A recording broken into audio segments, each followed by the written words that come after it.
3 mining firms in the Upper East region have been fined a total of $50,000 for regulatory breaches, leading to the death of 16 illegal miners in the mining community of Bani. The fine was slapped on the 3, Shaanxi Mining Ghana Limited, Potabata and Nyenyenya, after investigations into the tragedy on January 22. In a report read by the Minister of Lands and Natural Resources, Kweku Asomachem, Tuesday afternoon, the Inspectorate Committee of the Minerals Commission that carried out the investigations has also directed Shaanxi Mining to dismiss 2 of its employees, including the foreman, for abandoning his post during the blast. For allowing illegal miners to use his illegally dug pit in his compound to assess the underground workings of Nyenyenya and Pobo Taba, leading to fatalities, Mr. Kwesi Appiah should be made to face the full rigors of the law. Already he is in the hands of the police for investigation.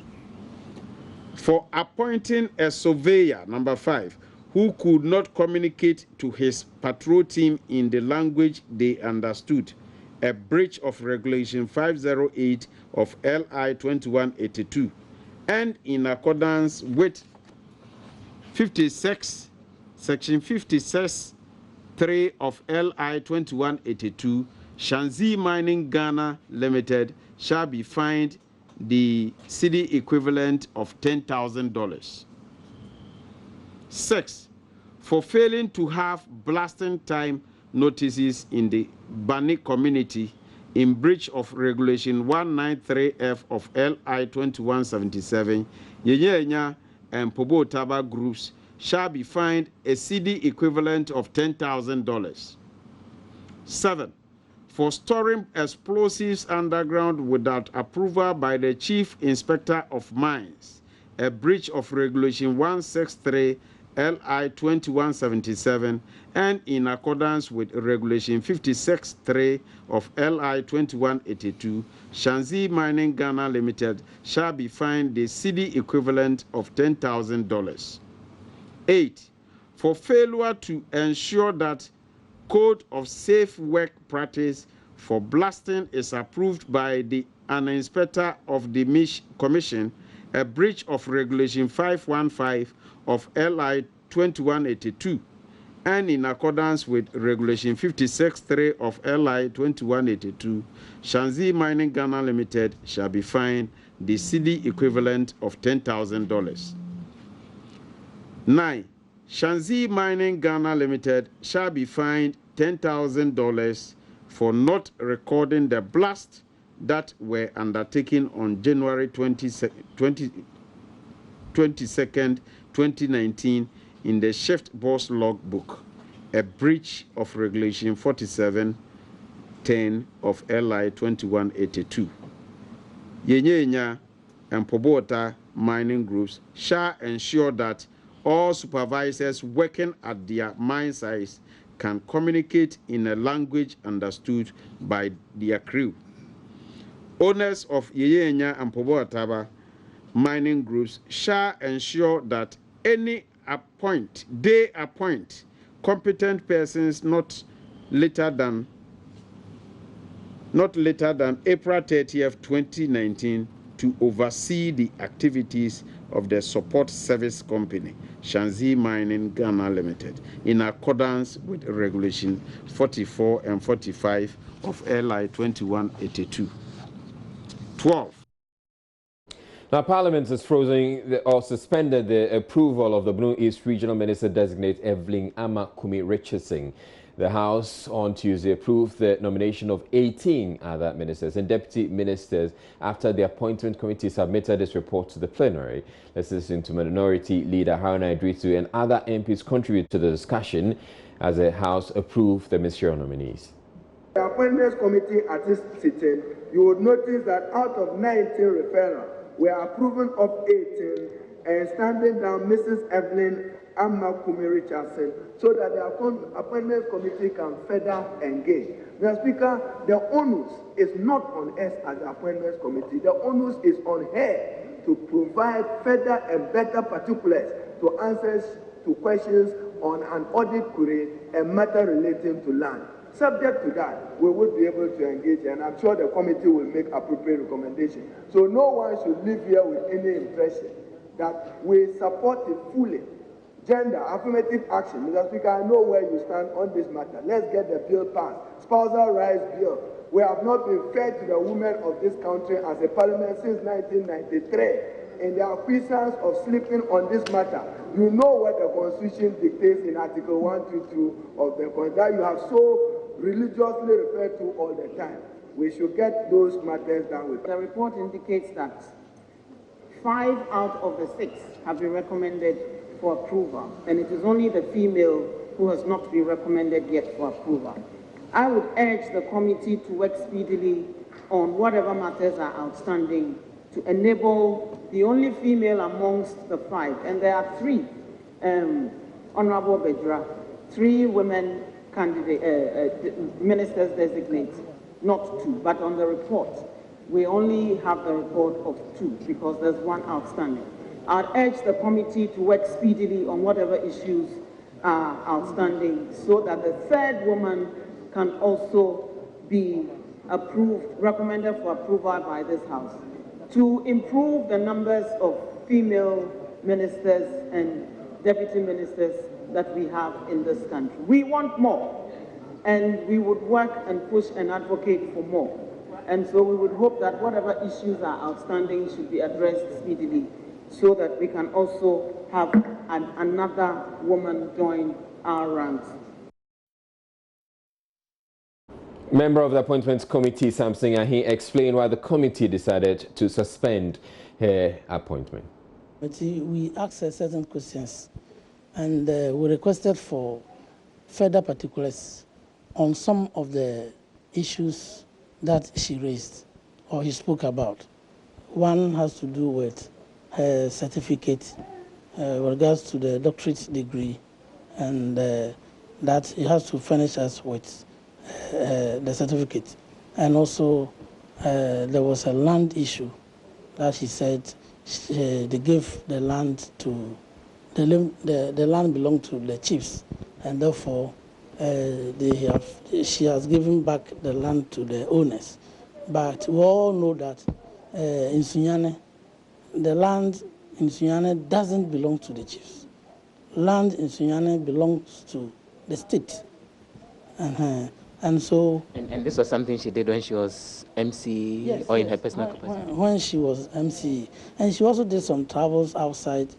She went to Canada, for instance, and I think there was some query from the auditors, and she was asked to refund some monies, and she said that the auditing processes has cleared her, and so we asked her to provide evidence, which she's yet to do so. And when we met, we realized that that particular document, that clearance from the audit service, it's not in. It didn't bring that one. And she also said that there was a list with regards to distribution of items by NADMO.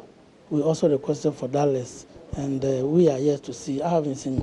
So the committee is standing its ground that unless she provides those, she may not be approved. If she doesn't provide those documents to clarify her positions, then we'll decide on what to do with her.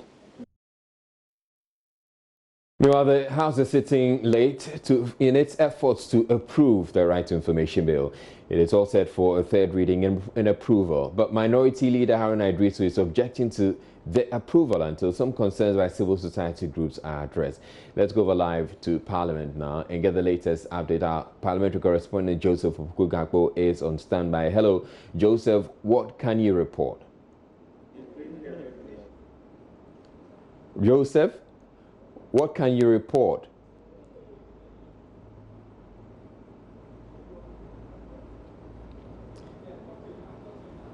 All right, we appear to be having some challenges with our parliamentary correspondent. But Joseph Okada, if you can hear me, what can you report about efforts by Parliament to approve the Right to Information Bill?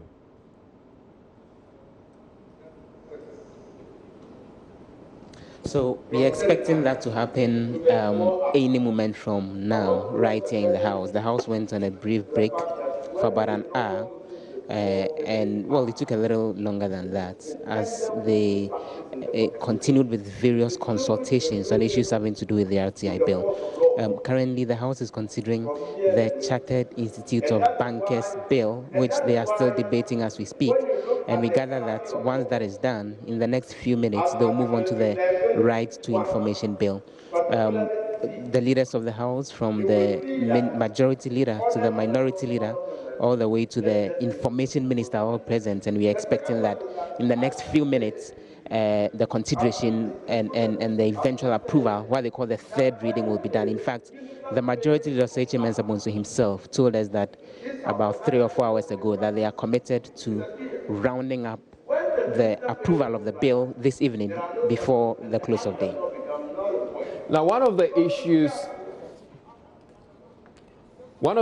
that came up has to do with some concerns by civil society groups. Has that been taken care of?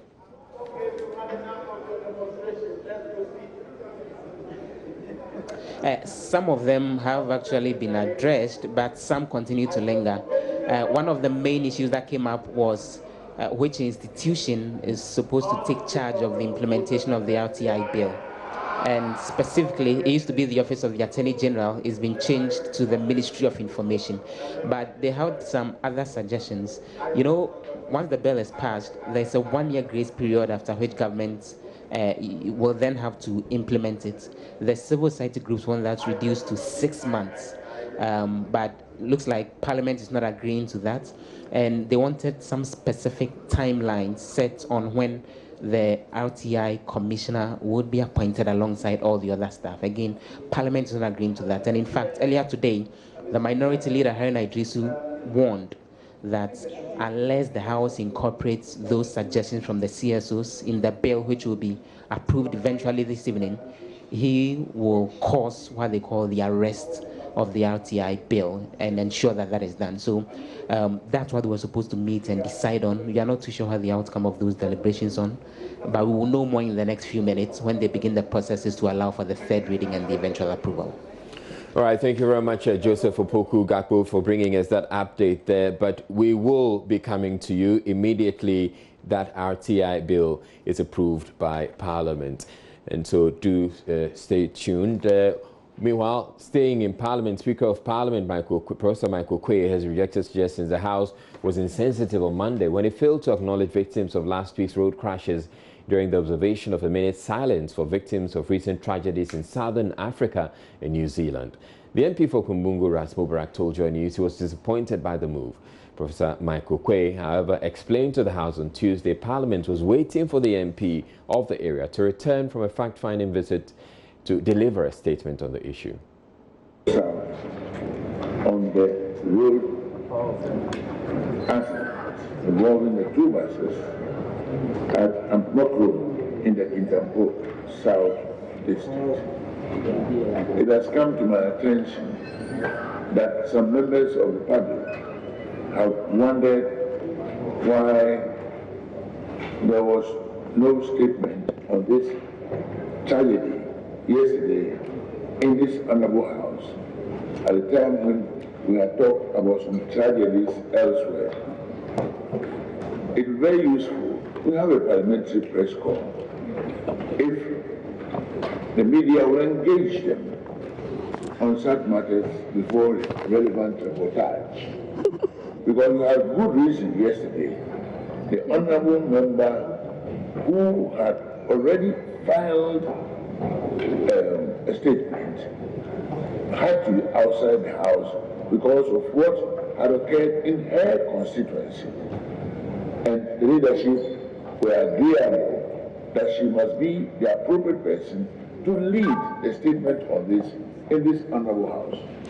And that was not out of this honorable House not being mindful of the circumstances. And in any case, normally we have started work on Tuesday anyway. So we will want the public to also publish this as a way of reflecting the truth of the matter.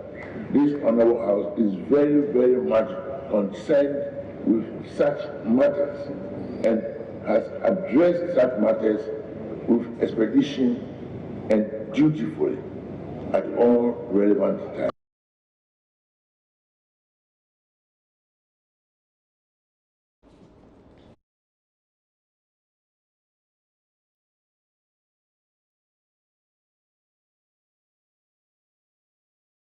Kintampo North MP Felicia J then delivered that statement Tuesday morning, calling on government to declare 3 days of national mourning over the death. We're taking a break here on JoyNews Prime, but still ahead in the bulletin, 1-year-old baby Mausi giving clean bill of health despite being in captivity for 4 days.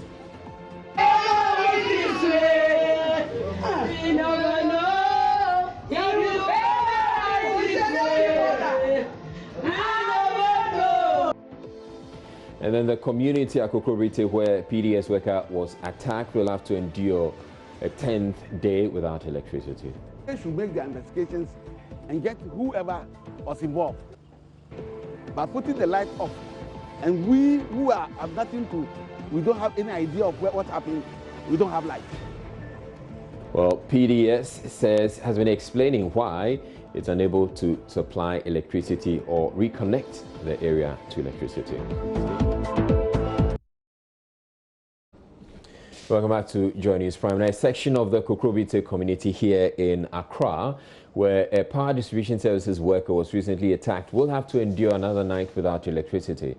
This is because PDS says it cannot guarantee the safety of its workers who will have to go there to fix the fault, which has resulted in the outage.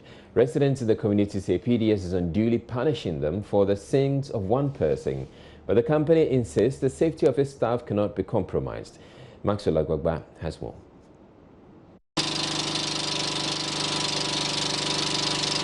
The sound of a generator at a gas filling station at Kokrobite. The owner, Simon Kweku Ampedu, says he has been compelled to resort to the plant for the past 2 weeks. He's not happy all the residents of Ocean View at Kokrobite are being made to pay the price of the action of just one of the residents. We vehemently don't like what happened. However, it has happened. We thought they were going to reconnect our lives for us. But after contacting them, they were told that until they were able to arrest the person who committed the offense, we weren't going to get our lights back. And we thought it was, a joke or in a way. We wish they can reconsider and get our lights back on for us as soon as possible. There was an incident between the electricity people and their colleagues. It's an incident there. Another member of the community, Emmanuel Metal Nunu, wants the PDS to restore power and allow the police to continue with their investigations. At least the police is in charge. They are supposed to look after the security of the area. So they should make their investigations and get whoever was involved. By putting the light off, and we who have nothing to, we don't have any idea of what happened, we don't have light.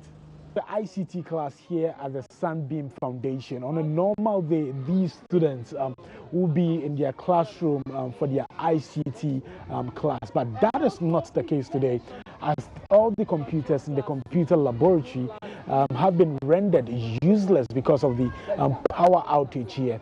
And that has been the case for the past 2 weeks. Even as they prepare for their exams next week, Thursday, they still would have to hold their ICT classes here under this tree without their computers. Criminal case thing was... I've now met the head teacher of the school, Ishmael Ayi. He says the situation has affected academic work. The school is supposed to write examination in a week's time from now, but we've not even finished printing our examination papers. And another aspect is that the administration is not able to even run effectively. But it was an individual or personal thing. Somebody had a confrontation with one of the workers of PDS. And we are not happy about the fact that all of us have been lumped into it at the same time. When we visited the home of the suspect, his doors were locked. We were told by the Kukrobite police he's still on the run. The Residents Association has been on a manhunt for him after the incident happened. He fled his home right after. The Accra West Public Relations Office of PDS, Fred Johnson, says until they get that assurance that they will be safe, they cannot go to the area to restore supply. It's become more of a security issue, so together with the police, we are working to find out who committed or perpetrated that act against our staff. And we're also working to ensure the safety of our staff so they can go back there to work. So till these security assurances are gotten from the police, we cannot send our staff back there to undertake the job they were supposed to do. So that's what's holding us. We've been having meetings with some community leaders from the area, and we've shown them that if they are really committed to assure us of the security of our staff, what then they would have to do is to officially acknowledge this and assure us that if we send people in there to work or restore supply, they wouldn't be attacked and such incidents wouldn't happen again. We are not punishing anyone for what happened. That's not the situation now. What happened is there was an incident in a locality. There was an outage. People went there to work. In the course of the work, one of our staff was attacked. Now, we are not punishing anyone. What's happening is that because we cannot assure our staff of their security if they go back there to work, we need to get those. The victim of the assault, Geishin Esiedu, was working with his PDS colleagues to restore power to the Kukrobite community when he was attacked. The assailant was angry when he was asked not to get closer to where the team was cutting a tree. That was Health officials at the Fiankwanta Government Hospital in the Western Regional Capital say the one-year-old boy who was abducted for 4 days is in good condition. Francis Mausi Ahibenu grabbed national attention when he was taken away from the mother at the Takrady Market Circle last Friday. The boy was eventually found in the slums of Efiekuma after thorough police investigations and has since been reunited with the mother. The suspected baby thief, Rose Mausi Fiaku, and her boyfriend have been provisionally charged with child theft and conspiracy to steal a child. JoyNews correspondent Inat Thalia Kwanza has more in the following report.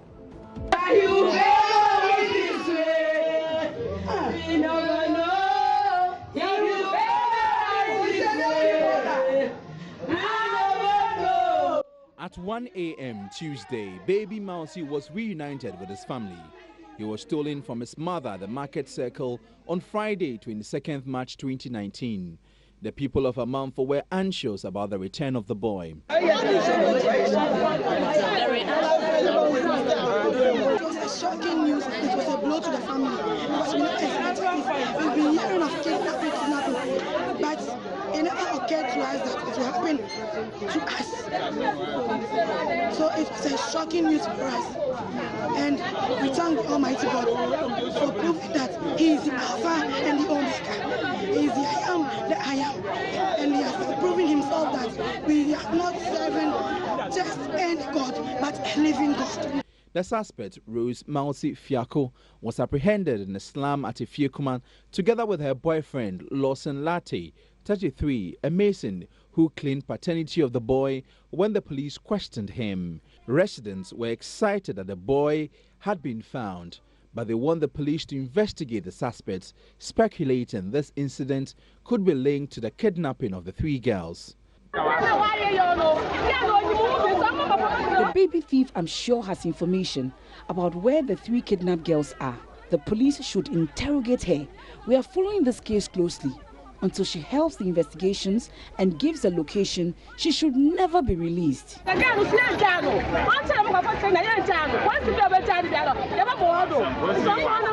Public Relations Officer of the Western Regional Police Command, DSP Olivia Irabna Adiku, explains how the police investigated and busted the 2 suspects.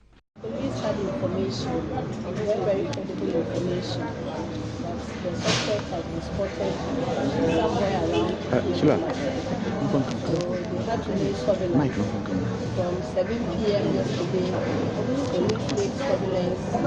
Then around 12 a.m., they were able to get the lady. Initially, when they got there, she wasn't there, so they had to still wait.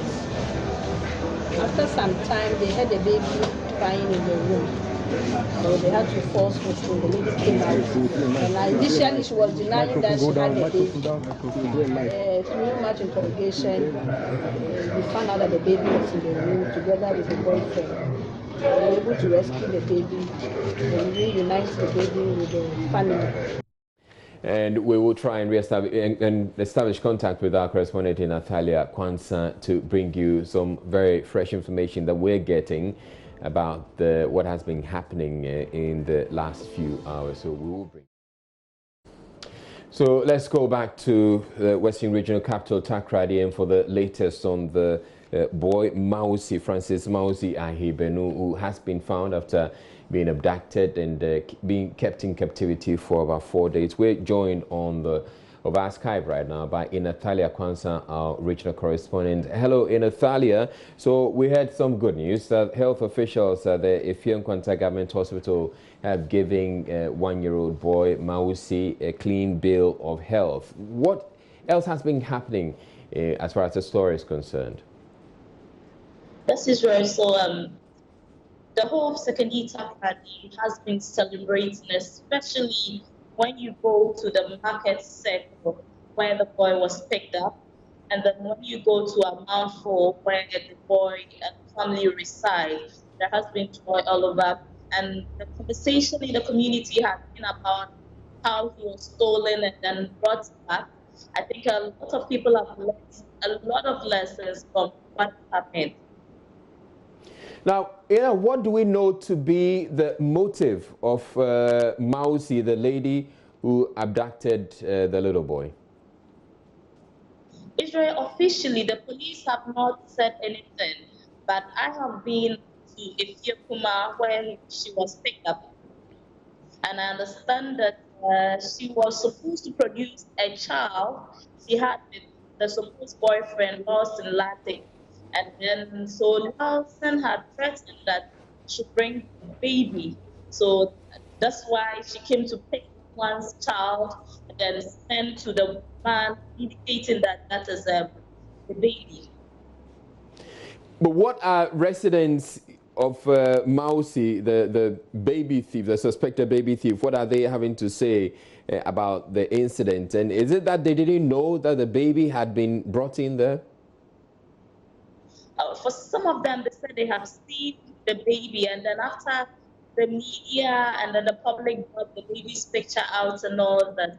So if we listen to DSP Olivia Ramna, she said that it was someone who gave them an information about where the baby was being kept, but the person was afraid to take them there. So he directed them there. Now tell us a bit more about this community where the suspect was found to be living. Effiong basically is a community. When you are coming from Takoradi, before you get to the main Takoradi township, it's about 10 minutes to the main Takoradi township. And we have Muslims living there, we have Christians living there. And that is what we have the Effiong police barracks. I think that makes a lot of noise when we talk about the Effiong barracks, because we have done a series of stories on that. So I understand that just close to the Effiong police barracks, that is where this woman lived in a slum. Do we know when the suspects are going to be arraigned before court? Hopefully tomorrow, Israel. Right, thank you very much, Natalia Kwanza. And Natalia Kwanza has been giving us that update there from Takoradi on the case of the baby Mausi who was abducted for 4 days. Thankfully, he has now been reunited with the mother. The University Teachers Association of Ghana, UTAG, is demanding the immediate resignation of the Vice Chancellor of the university, Reverend Father Professor Anthony Afol-Broni, as a litany of allegations against him. UTAG accuses him of orchestrating the removal of his predecessor, Professor Mauto Avoke, and the subsequent sacking of some teaching and non-teaching staff of the university. Meanwhile, UTAG also wants the council chairman, Professor Abeka, investigated over accusations of conflict of interest. And Esmenu has more in the following report. It's been 12 days since the University of Education Winneba was shut down following a violent protest by students who were unhappy about the dismissal of 3 lecturers. School property was vandalized and a pregnant woman lost her pregnancy in the standoff with the police. At a news conference Tuesday, the University Teachers Association of Ghana challenged claims by the Council of the University of Education Winneba that the number of sacked lecturers had been exaggerated. So I provide a list. Dismissed staff, senior members teaching. Some of them are here. Number 1, Professor Mauto, advocate. 2, Professor Avia Enson. 3, Dr. Samuel Ofori Bequin, 22. Elder Tete, senior staff, 23. Please note that this list excludes those who have been transferred out of vindictiveness. This is to prove that we have never exaggerated the figures. Our intelligence indicates that more people have been lined up to be sacked, including students. Dr. Eric Opoku made a number of demands on behalf of UTAG, including the resignation of the Vice-Chancellor. We call for the immediate reinstatement of all affected staff and not only UTAG members. This is the second time you are repeating it. 2, the immediate resignation of the Vice-Chancellor, Professor Afubroni, for his vindictive attitude and failure to reconcile factions in the crisis he created and benefited from. 3, swift investigation be conducted by SRAJ into the conflict of interest cited against Professor Ian Abekan. 5, a probe into alleged promotions given to people who did not meet the requirements spelled out in the statute of UW. We are again calling on the Catholic Bishops' Conference to call Reverend Father Professor Afubroni to order, since he has become very treacherous and vindictive. Some of the demands were also directed at the chairman of the Governing Council, Professor Abekan. They want, among other things, an investigation by SRAJ over claims of conflict of interest. We call on the National Council for Tertiary Education, Ministry of Education, IOCO, and the Office of the Special Prosecutor to immediately launch a probe to investigate the several allegations leveled against Professor Afubroni. 6, the immediate resignation of Professor Ian Abekan as chairman of the Governing Council of UW, since he has failed to provide guidance and proper counsel to the entire Governing Council and the management of UW. But in all of this, the bigger question remains: when will academic work resume for the thousands of students who have been sent home? We see no end in sight. UTAG. Now, the Transport Ministry has begun deliberations on a possible review of the law banning the use of motorbikes as commercial transport, popularly known as Okada. Though the law disallows them, the popularity of Okadas have grown in the last few years and has become the main means of transport for many. Deputy Transport Minister Titus Glover, however, says the operations would have to be checked, considering the increasing number of accidents involving motorbikes and their use in the perpetration of crime. Effa Evans-Chinri reports. The consultative meeting was attended by key stakeholders in the transport sector, including the National Road Safety Commission. According to the NRSC statistics, the number of fatalities involving motorbike accidents has shot up significantly from 200 in 2010 to 400 in 2018. Officials say that disregard for traffic regulations is largely to blame for the accident. The Deputy Transport Minister proposed a raft of measures, including restrictions on the use of motorbikes at night. Motor riders, their accidents are too fatal. It is too fatal. That is why it is important that sometimes the police have difficulty to distinguish between a commercial Okada rider and a private. Am I lying? It is very difficult to distinguish between who a commercial Okada rider is and a private motor rider. It is very difficult. Therefore, we have come together as one people to brainstorm, to look at the law again, Going forward, what should we do? The Ministry of Transport, we are not relenting in our fight through our various agencies to minimize the level of these crashes we have. Within specific time, between 9 p.m. to 9:30, if all motorcycles are banned, and I'm sorry my MC is not here, maybe Tema we can lead to do something. Tema, Ashaman, Punkatamanso, in that environment. We can say that for 9:30 p.m., we don't want to see any motorcycle riding. So that we'll be able to control crime. And I believe that this can go a long way to assist us. Mr. Glover, however, acknowledged Okada offers employment to many of the country's youth.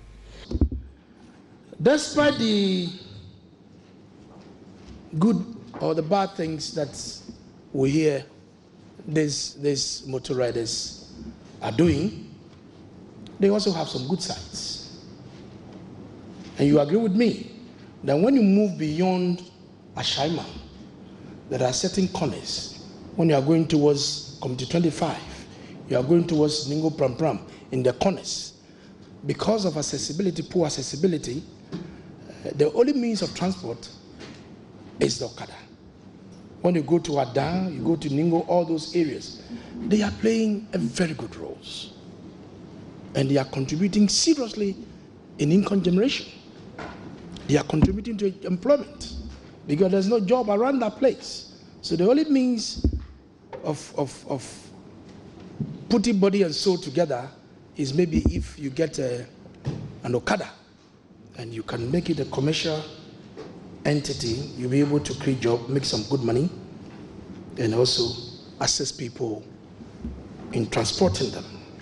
One of the Okada operators JoyNews spoke with have meanwhile appealed to government to allow them to operate as they are providing a service to the public. These Okada riders, we have innocent people, and people too are using this kind of Okada for armed robbery and snatching people's bag and those kind of things. So as the minister is saying that maybe by 9 o'clock, all the Okadas can be banned by that time. And I support him a lot, but just I want the extension due to where some people are coming from and I stay, maybe a car cannot reach the place and maybe it's only the Okada that can go there. So I'm just pleading to him that he can extend the time for us. The Transport Ministry says there will be a series of engagements before a final decision is taken on any possible review of the Okada ban. Adinkra symbols originally printed on cloth worn by Asante royals on important occasions have historical and philosophical significance. The patterns and designs have also assumed international appeal as they are found on furniture, sculpture, earthenware, pot and casual wear. Interestingly, the German chief who is credited with the discovery of the symbols over 300 years ago is yet to gain the recognition his people think he deserves. In our Ghana Man series, my colleague Ohiming Teria takes us to the Bono East region to explore the history, meaning and importance of these iconic symbols. They say despite the states adopting the symbols, it pays no royalty to the people of Jamang, whose chief invented them.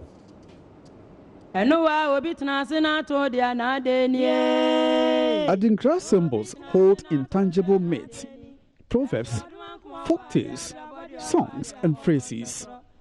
They are small but summarize symbolic pictures or motifs used to decorate colorful patterned cloth by fashion designers. Adinkra symbols are named after the late paramount chief of Jamang, Kojo Adinkra Ajiman.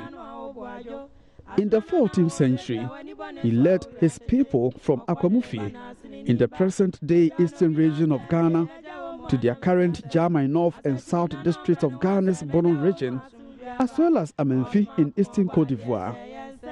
Nana Kojo Adinkra was soon confronted with a rancor that ensued among the royal family for years. He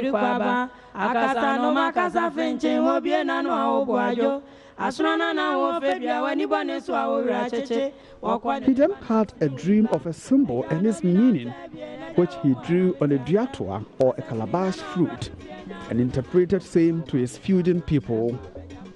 That symbol, Binkabi, albeit not one another, did not only become the first of 60 Adinkra symbols, but helped restore peace among the people. The invention of these symbols came about when there was a strife within the kingdom of the German, within the royal family. So Nana Kodwo Adinkra had this inspiration. He got the symbols in dream. He drew it on a god, which he presented to his chiefs and family members, and also interpreted the symbol as he saw it in his inspiration and dream. And therefore, he was able to use this symbol to quell the seemingly rancor and strife within the family. In 1896, however, the German state was divided into British and French West Africa after Asantes captured it and its chief briefly in 1895. Suma, Hinkro, and Amenfi have since become traditional headquarters of Germans in Ghana and Ivory Coast, respectively. We believe that the symbols of Adinkra is very significant, and the meaning and the importance attached to these symbols are so important and so relevant even in today's days.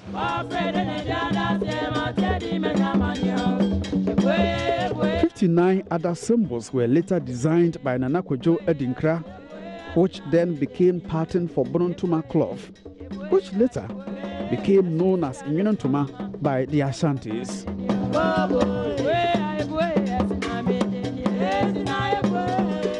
Ashanti artists learned the Adinkra designs from King Kodwo Adinkra's son, named Apo.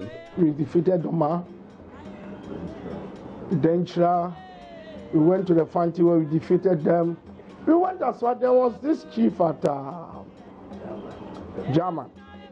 He was trying to let people know that he also was Otumfo.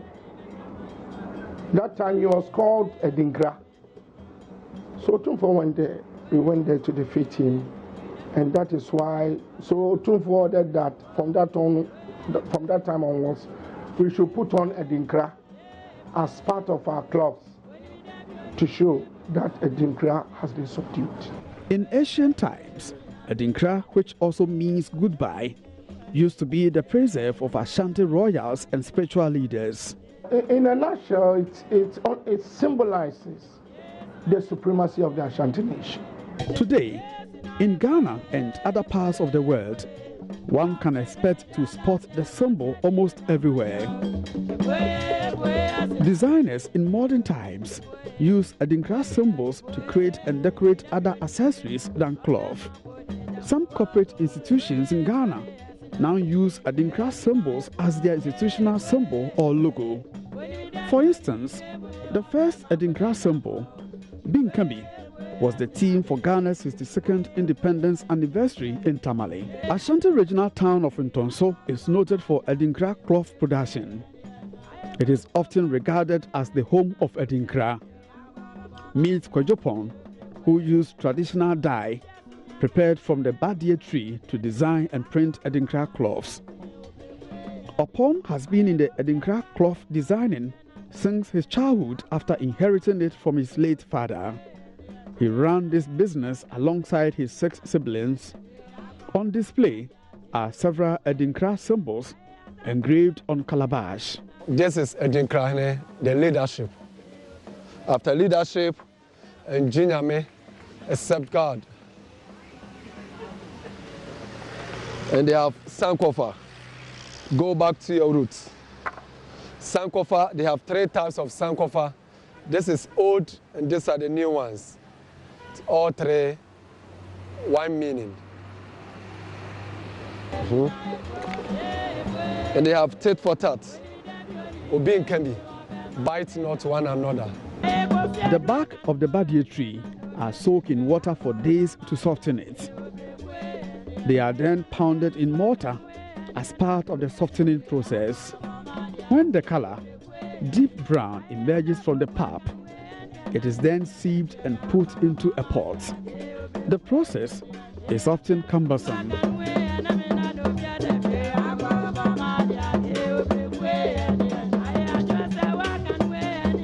The various stamps of Adinkra symbols engraved on calabash are tinted with dye, pressed carefully in sequence onto already hand-woven cotton cloth, on the table and later dry in the sun.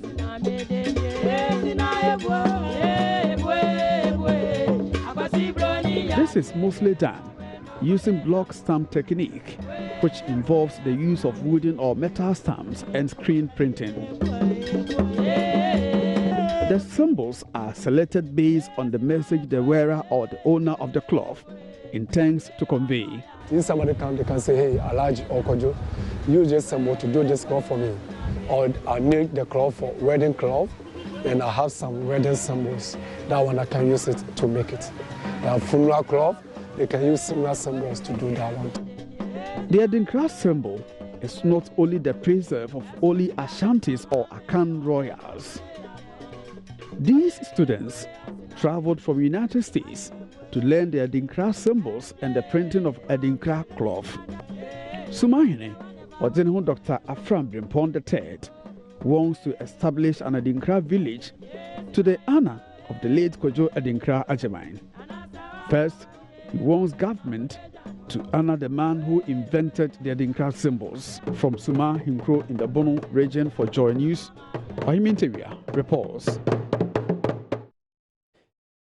Right, we're going over to Parliament right now because the House has approved the Right to Information Bill, and Joseph Obokugakpo is in the House to bring us the very latest. All right, so we go straight to Parliament. Definitely, the writing will have to be done, the processes will have to be followed, it has to go through the Speaker has to go through it and make sure that all the decisions of the House have been properly captured in the bill before it's assented to by His Excellency the President. And so I thank honorable members for the patience, for the tolerance, but definitely we cannot boast, we cannot be proud that we passed this bill, because at least this is a record time, taking such a long time to finally get the nod. But it is a very key bill. It's not like the other bills that have come through the House. This is a fundamental law that is going to change the whole nature of governance in this country. But I thank members for the patience, for the endurance, and for the time you've taken throughout the day. Thank you so much. Honorable Majority Leader, any indication? Mr. Speaker, just to thank colleagues for the diligence that they have exhibited in the smithing of this bill. The Speaker, it's gone through several rounds. And to also make the point that even though at a very late hour we had some people bringing proposals to amend, they should not consider that the House has overlooked the proposals. Mr. Speaker, no law that we have crafted in this House is sacrosanct. Every law that we have made has had to come for some amendments at one point or the other in time. There can always be space once we start implementing and we find it worthy to amend. Mr. Speaker, the practice of it will indicate to us whether it is necessary to proffer further amendments. On this occasion, to thank my colleagues, especially those of them on the Winnowing Committee, the Honorable Banda, the member for Fenso South, Anyimedu Entry, Fuseni Inusa, Shaibu,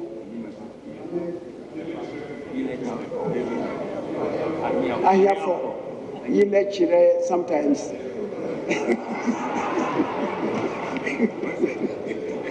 And Honorable Roxanne Dafiama. Mr. Speaker, we have a core group that have always been very supportive. And I see the Honorable Ras Mubrak looking at me, pleading that I should mention his name. Mr. Speaker, the Honorable Okada sometimes.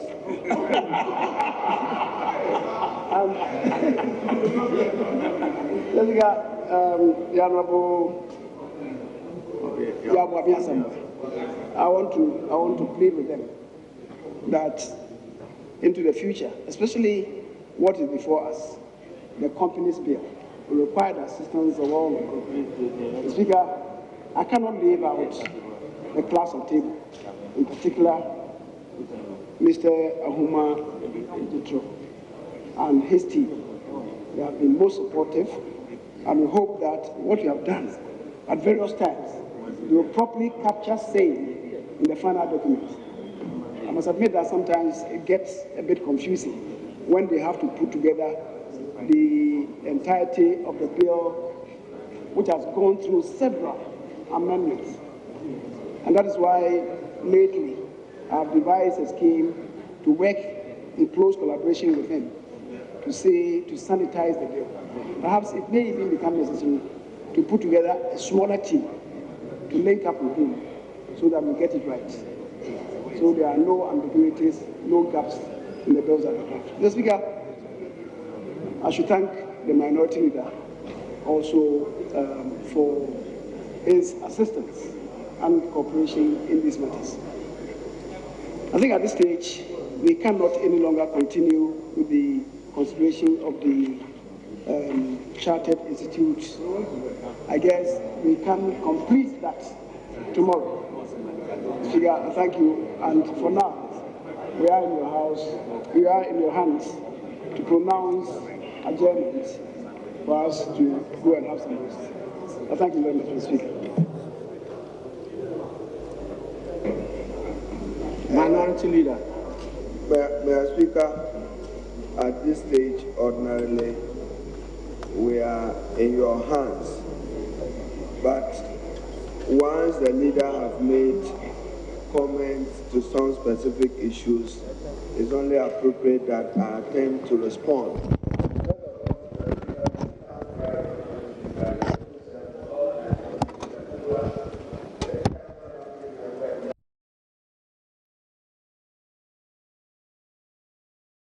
Right, so there you have it. After several years and several postponements, the RTI, the Right to Information Bill, has finally been approved by the House. It will now await presidential assent after it has gone through the processes in Parliament. This is the breaking news. We're reaching us from Parliament right now. We're going to take a break so we can bring you sports news now.